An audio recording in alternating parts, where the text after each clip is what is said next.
Assalamualaikum warahmatullahi wabarakatuh. Perkenalkan, saya Angela Mayunda, Prodi D3 Kebidanan, Universitas Bakti Kencana Bandung. Di sini saya akan sedikit menjelaskan tentang alat bantu pengambilan keputusan atau yang sering dikenal dengan ABPK.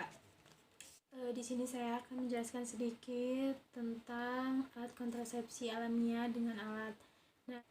Nah, yang pertama itu ada kondom. Kondom itu berguna untuk mencegah kehamilan dan IMS termasuk HIV.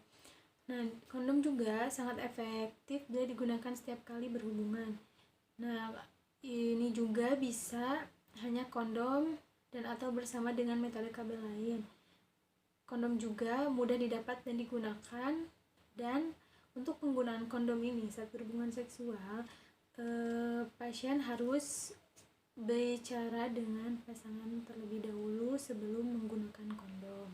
Nah, cara penggunaan kondom sendiri itu yang pertama dengan cara cek tanggal kadaluarsa kondom dengan buka bungkus kondom secara hati-hati. Nah, yang kedua itu pasang kondom pada saat ereksi di ujung penis dengan cincin dan menghadap luar dari tubuh. Nah, yang ketiga itu pasang kondom sampai ke pangkal penis. Yang keempat itu setelah ejakulasi, tahan cincin kondom agar tidak terlepas. Kemudian segera tarik penis dari vagina ketika masih ereksi. Nah, yang terakhir itu ada ikat bungkus dan buang kondom bekas pemakaian tersebut. Nah, selanjutnya itu ada AKDR. AKDR tersendiri itu yaitu alat kecil yang dipasang dalam rahim, yang sangat efektif juga dan aman dan dapat dicabut kapan saja jika pasien mau. Nah, AKDR ini juga bekerja hingga 10 tahun tergantung jenisnya. Nah, dapat menambah perdarahan haid atau menyebabkan kram. Nah, AKDR juga tidak melindungi dari penyakit HIV, AIDS, dan IMS. Yang tidak bisa memakai alat kontrasepsi berjenis AKDR ini yaitu wanita sedang hamil atau wanita yang baru saja melahirkan 2-28 hari pasca persalinan, memiliki resiko IMS termasuk HIV AIDS. Nah, wanita juga yang menstruasinya tak biasa atau infeksi atau masalah pada organ perempuan. Nah, selebihnya itu sebagian besar semua wanita bisa menggunakan AKDR kecuali yang tadi. Nah, di sini juga kemungkinan efek samping dari pemakaian alat kontrasepsi AKDR ini yaitu kram selama beberapa hari, bercak atau flek selama beberapa minggu, atau efek samping umumnya itu yaitu haid lebih lama dan lebih banyak, bercak di antara siklus haid, kram atau rasa nyeri selama haid. Nah, di sini juga ada hal yang terjadi ketika pemasangan prosedur AKDR sendiri, yaitu ada pemeriksaan, langkah-langkahnya itu ada pemeriksaan panggul, membersihkan vagina dan mulut rahim, lalu selanjutnya akan dilakukan pemasangan AKDR di dalam rahim. Nah, untuk pemasangan AKDR sendiri yaitu bisa dilakukan kapan saja jika pasien mau, dan bisa dilakukan dalam siklus haid selama kami yakin pasien tidak hamil. Jika pasien baru saja melahirkan, AKDR bisa dipasang dalam 48 jam setelah melahirkan. Hal yang perlu diingat oleh pasien yaitu jenis AKDR yang dipakai dan waktu untuk pelepasan AKDR itu sendiri. Nah, dan kram dan perubahan haid adalah hal yang biasa, datang kembali jika mengganggu. Nah, kembali lagi, pasien kembali dalam 3-6 minggu atau setelah masa haid berikutnya untuk pemeriksaan.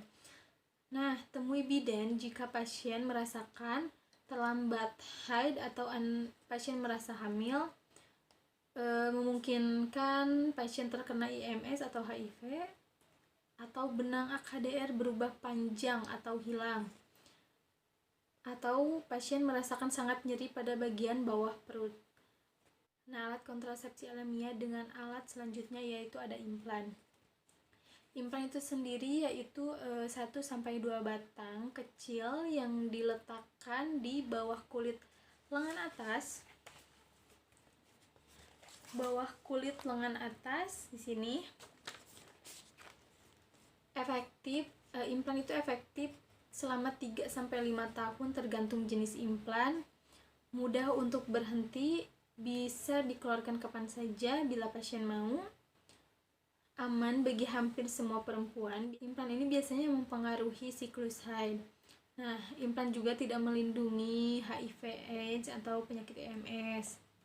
Nah, implan ini berguna untuk perempuan yang ingin melakukan penundaan kehamilan dalam jangka panjang. Nah, di sini ada beberapa yang tidak bisa menggunakan implan.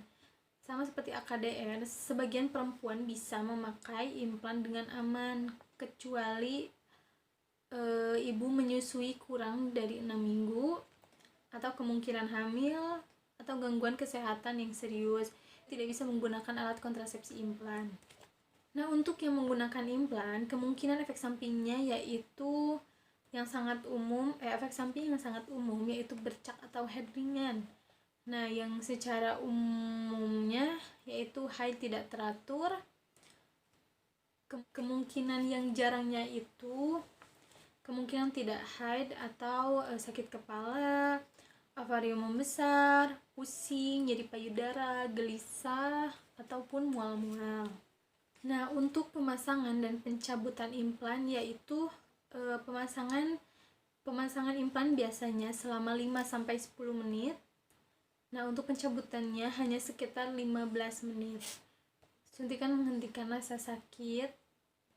Untuk pemasangan dan pencabutan, penyediaan layanan menaruh batang di bawah kulit pada sisi dalam lengan bagian atas.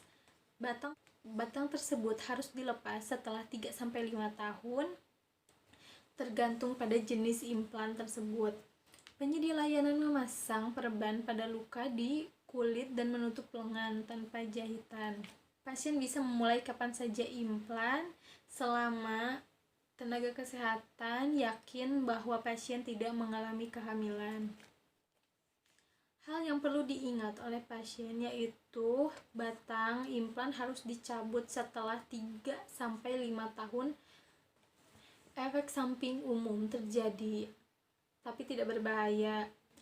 Pasien kembali kepada tenaga kesehatan jika keluhan tersebut terasa mengganggu pasien. Nah, pasien juga bisa datang kembali jika ada masalah atau ingin mencabut implan. Nah, pasien harus menemui bidan dengan gejala sakit kepala yang berat, haid yang lebih lama dan banyak, kulit atau mata kuning, kemungkinan pasien hamil dan khususnya bila nyeri di perut, infeksi atau nyeri berlanjut pada area pemasangan, mengalami gangguan kesehatan yang serius. Diharapkan pasien untuk datang kembali ke tenaga kesehatan. Baik, itu saja yang bisa saya sampaikan. Kurang lebihnya mohon maaf karena saya masih belajar. Wabillahi taufiq wal hidayah. Assalamualaikum warahmatullahi wabarakatuh.